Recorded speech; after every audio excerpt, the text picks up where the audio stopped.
Old Sultan, a shepherd, had a faithful dog called Sultan who was grown very old and had lost all his teeth. And one day when the shepherd and his wife were standing together before the house, the shepherd said, "I will shoot old Sultan tomorrow morning, for he is of no use now."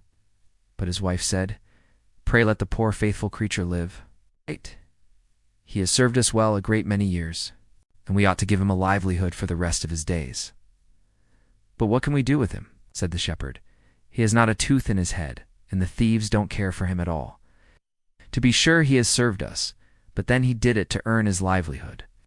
Tomorrow shall be his last day, depend upon it." Poor Sultan, who was lying close by them, heard all that the shepherd and his wife said to one another, and was very much frightened to think tomorrow would be his last day.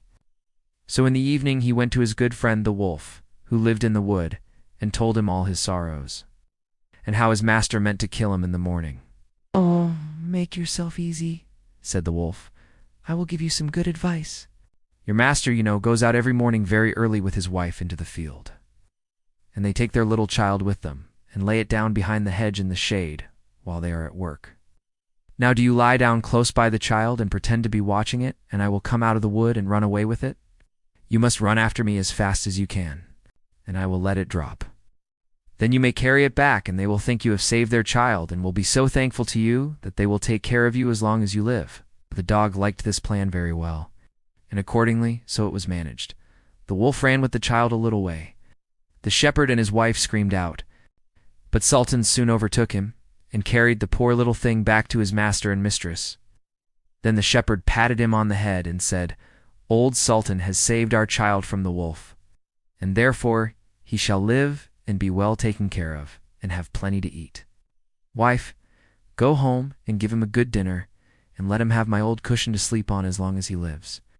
So from this time forward, Sultan had all that he could wish for. Soon afterwards the wolf came and wished him joy, and said, "Now, my good fellow, you must tell no tales, but turn your head the other way, when I want to taste one of the old shepherdess' fine fat sheep." "No," said the Sultan, "I will be true to my master." However, the wolf thought he was in joke, and came one night to get a dainty morsel. But Sultan had told his master what the wolf meant to do, so he laid wait for him behind the barn door, and when the wolf was busy looking out for a good fat sheep, he had a stout cudgel laid about his back that combed his locks for him finely. Then the wolf was very angry, and called Sultan an old rogue, and swore he would have his revenge. So the next morning the wolf sent the boar to challenge Sultan to come into the wood to fight the matter. Now Sultan had nobody he could ask to be his second, but the shepherd's old three-legged cat. So he took her with him. And as the poor thing limped along with some trouble, she stuck up her tail straight in the air. The wolf and the wild boar were first on the ground, and when they espied their enemies coming, and saw the cat's long tail standing straight in the air, they thought she was carrying a sword for Sultan to fight with. And every time she limped, they thought she was picking up a stone to throw at them.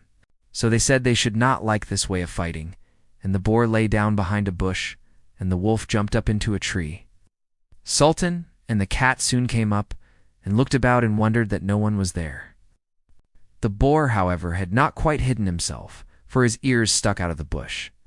And when he shook one of them a little, the cat, seeing something move, and thinking it was a mouse, sprang upon it, and bit and scratched it, so that the boar jumped up and grunted and ran away, roaring out, "Look up in the tree, there sits the one who is to blame."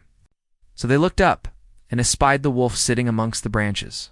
They called him a cowardly rascal, and would not suffer him to come down till he was heartily ashamed of himself, and had promised to be good friends again with old Sultan.